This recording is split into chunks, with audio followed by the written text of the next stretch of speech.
Morning everyone. It is our sea day. It's day 4 of our cruise on Royal Caribbean Mariner of the Seas. I'm sorry I look terrible right now. I'm really tired and we didn't get much sleep last night.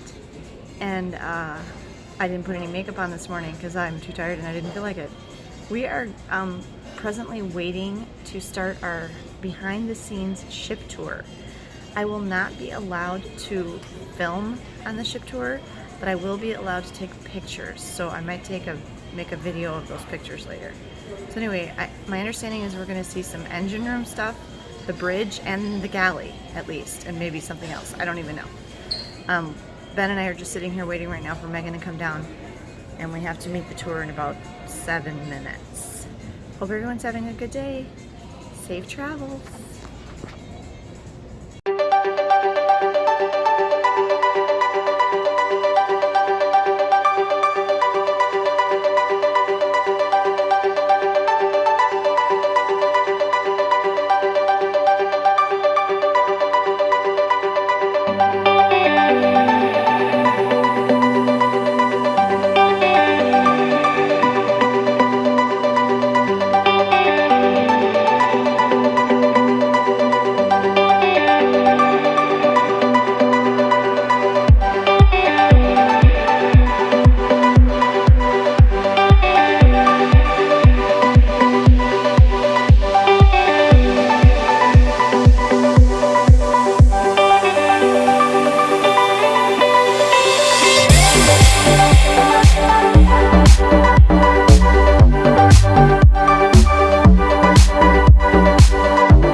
So we did the all-access behind-the-scenes tour of Mariner of the Seas.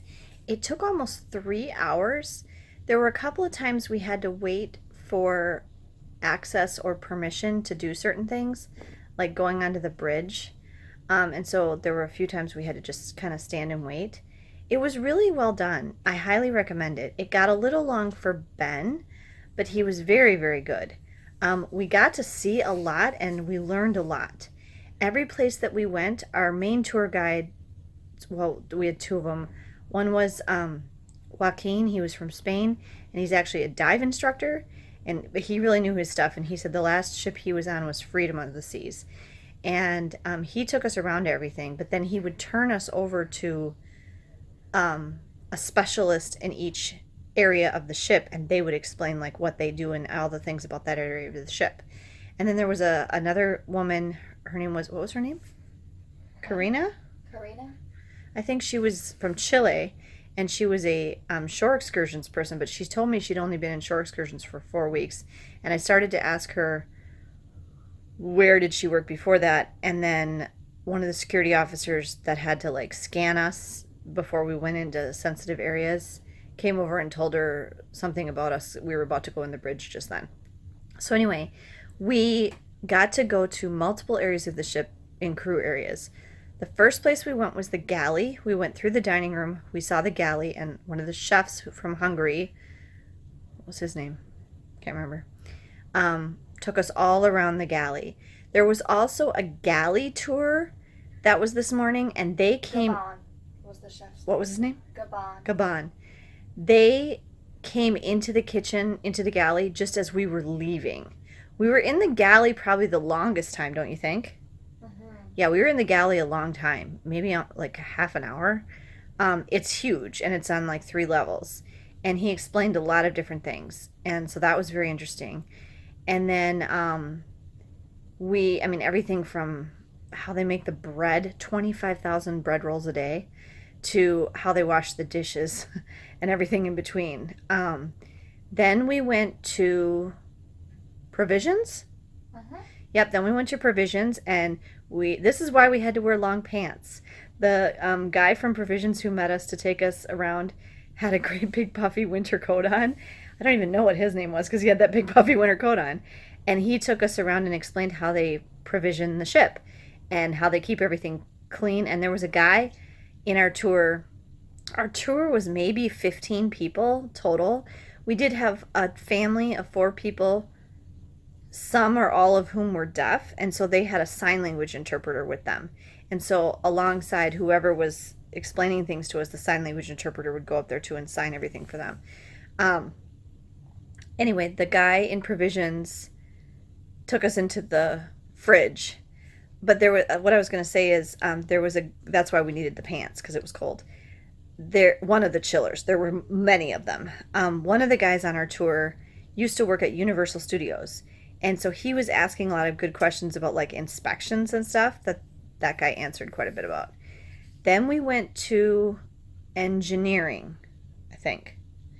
That was fascinating. The kids got a little bored in that part. It was like the control room for the ship down on deck 1. And the second engineer, was it the second engineer? Second engineer gave us the tour on that one. His name was Alex. He was from Croatia. And he told us a lot. And I was amazed that they let us go in there. And like, I mean, it's all the screens showing all this stuff and really detailed things, like all the alarms are in there and everything. And that part was very fascinating to me. And he did a really good job. I figured out from what he told us about his training that he was 33 years old. And he'd been doing this for 15 years. He said his first 6 or 7 years were on a freighter, and he likes being on a cruise ship much better. Somebody asked him that.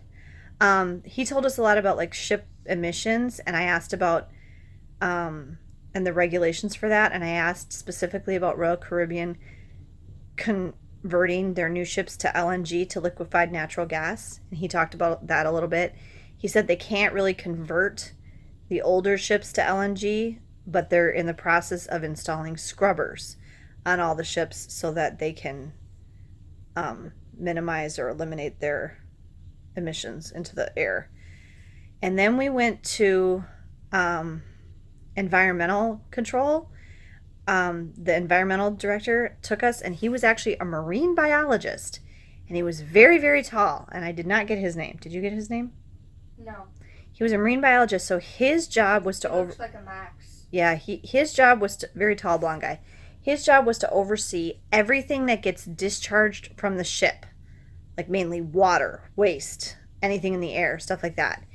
And Royal Caribbean's policies are much stricter than the law. So they're going above and beyond what the law requires. Everything from gray water, sewage, garbage, pool water, everything. He talked about how they take care of all of that. And recycling, they sort through all the garbage by hand to make sure nothing goes in the trash it shouldn't. And they took us into the incinerator room so we could see how they do that. And then we went to the laundry, I think, but that was a long walk through deck 1, through the whole crew area. Like we must have walked the whole length of the ship, from aft to forward, I think. And we got to see, like, we didn't go in any, but we saw like where the crew cafeteria was and the crew staterooms and stuff like that, crew cabins. And laundry, the guy in the laundry was like the happiest officer I'd seen. He was so jolly. But the guys working in there, that looked like a tedious, hard job. I hope they get breaks, because it was just overwhelming, a massive amount of laundry that they have to do. He said it's a 24-hour a day process. And then we went to the bridge, right? And the captain was up there. They were having a meeting. The officers were having a meeting, so we didn't get to go into the starboard side wing because they were having their meeting over there and they had the curtain closed. But we got to see all of the instruments and everything in the bridge, and we got to go over in the left wing, and Joaquin explained some of the controls and stuff to us, and the view up there was incredible. And the captain made a ship announcement while we were up there, so that was kind of cool. And yeah, it was a really good tour. It was $89 a person, so it was not cheap. But it was definitely very exclusive because there were not very many of us on this tour. And we got to see like everything in the ship down in like behind the scenes. So it was really cool. So if you're ever on a cruise and you're looking for something to do on a sea day, I would highly recommend that. The other tour that we saw, the one that just did the Galley, that was only like a 20-minute tour. We found that out from Mickey, our dining room head waiter. He was working in the buffet at lunch just now, and he came over and said hi to us, and we told him that we went on this tour, and he was impressed that we went on the big long tour. And he said that Galley tour is only like 20 minutes. So anyway, that was the tour, and I'll see you guys later. Safe travels.